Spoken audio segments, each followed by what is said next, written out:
Okay, I'll talk about my favorite topic. Any guesses? The death. Yeah. Three. Nah, yeah. Come on. Please. Death. I'm always fascinated about death. In fact, the curiosity itself started with the death. My first book was about death. I'm like, I have this very fetish about death. Very fascination. I have written poems about death. I've written a lot about death. I contemplated a lot about death. Tried to simulate death. So many things. But at the end of the day, I feel everything may be a speculation. Nothing out of it could be a reality. Whatever I have written or whatever anybody has told me. And we never know until we experience it, right? But I feel after death, can you experience death as well? Or there won't be an experience itself. Is there an experiencer to feel the experience? A lot of things. But yeah, scientifically, death is something. Religious wise, death is something. Spiritually, death is different. See, religion is not only just a club that you belong to, right? Your whole life will change depending on which religion you were born into. Those ideologies, those beliefs, many things make who you are in the long run. What you believe in, it affects. But there's only one reality. Okay, the reality is one. We may have any number of theories, understandings, philosophies, religious ideologies, whatever. There can be any number of them. But the reality is just one. The Big Bang has happened, or however it happened. It happened only in one way. There's only one truth. Okay? There can be millions of lies. There's only one truth. And this truth is nobody's creation. The truth is like there. The truth is simply there. It's not our invention. The truth is our discovery. Religion is our invention. Spirituality is our discovery. See, religion is for if you want to control a group of people, do you think, if you tell, I am telling you killing is bad, will you agree? No. God told me. This comes from a higher authority. Now it is applicable. Now you cannot question. It was necessary. Okay? Religion is the classic necessary evil. The classic one. One biggest problem with the religion when the science began to flourish was, even if one thing what the big books say is proven wrong, then everything else comes to question as well, right? So this was the biggest problem for them. It wasn't just about accepting, okay, fine, we were wrong on this. Earth was in the center of the universe, the sun wasn't revolving around the earth, we were revolving around the sun, okay, we were wrong. You cannot admit that. The theory of evolution, you cannot admit that. But you are enjoying the fruits of the technology. You don't even, in the United States, it's in many colleges, the religion is interfering. Evolution should not be taught, creationism should be taught. How God created the world in 6 days. That should be taught. The earth is 6,000 years old. No, your religion is 6,000 years old. Not the existence, not the universe. Okay. I was watching a movie the other day, which in the Noah's Ark there were dinosaurs as well. Dinosaurs, giraffes, tigers, deers, everything is in the one ark, including dinosaurs. They existed 65 million years apart. 65 million years.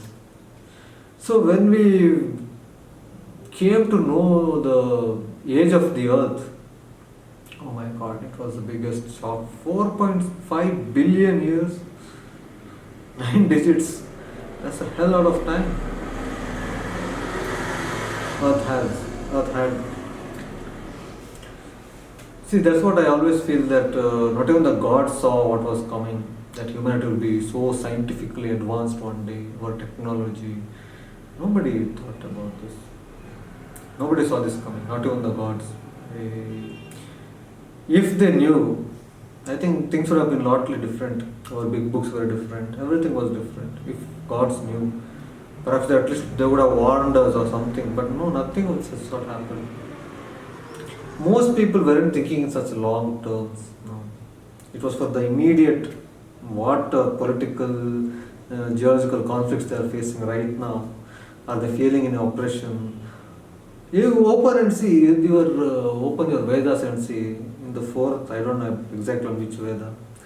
It is said, oh God, increase the milk of my cows, deplete the milk of my neighbor's cows, give rain only to my land. Don't let my neighbor's farm. Let there be no rain at all. This is written in the Vedas, in one of the Vedas. And they say Vedas are written by gods. Whom are gods praying to? Okay. I'm not saying everything that's written in the Vedas is nonsense. No. There are many things of the essence. But we should figure out, you open the Old Testament, many of the things you find there, they were somehow relevant during the times which they existed. Example, they were talking about, taking a shit outdoors. Now it's no more relevant. We have toilets indoors, attached bathrooms we have. We don't need that at all. Did God know that one day humans will invent toilets? And all this will be, after 3,000, 4,000 years, this will be relevant. At that moment, it was very relevant. We are just getting civilized. It was just getting started. Okay. People lived such primitive lives, simple lives. They hardly had anything. Today, even a poor man also has a phone, TV, internet connection. No, I'm saying not every poor is, no, that's not the point. But an average poor man, he can afford a smartphone, internet, electricity, basic things he also can have. Even if you go to some slums, you see, right, all those dishes will be, have you seen this? So a poor man is also having a lot of things. But that wasn't the case thousands of years ago. Life wasn't so secure. Okay, we are living in the most peaceful times in the history of humankind. 200 years ago, do you think we could stop? 100 years ago, British we were under British 100 years ago. They may come and tell us to shut down. Go. We were under someone else, even though we are in our own country. And the funny thing is, for the first 100 years, till 1857, we weren't ruled by a country. A company was ruling us. The East India Company. They were ruling us. Not the country. After 1857, after seeing how these people are, they had their own police, own military force. Company. It's a company. Then they switched to the Queen. She became the Empress of India in 1857. Until then, one company was ruling India. It's insane. British, oh my God. It's a Shashi Tharoor put it nicely. It's like the sun never sets in the British colonies because even God won't trust the British people at night. They were like, I don't know who was saying the other day, they were such a small nation, two, three islands. Today, if you see, there are also four different countries. They are all merged. A lot of things. They rule the world. Even today, we have 0 degree in that Greenwich Meridian in London. That is the standard for all the time. India is plus and US it goes minus. It is the standard center of the world. Literally, they decided because UK was very powerful in 1980s when this was decided. Oh my God, crazy things. Yeah, next question.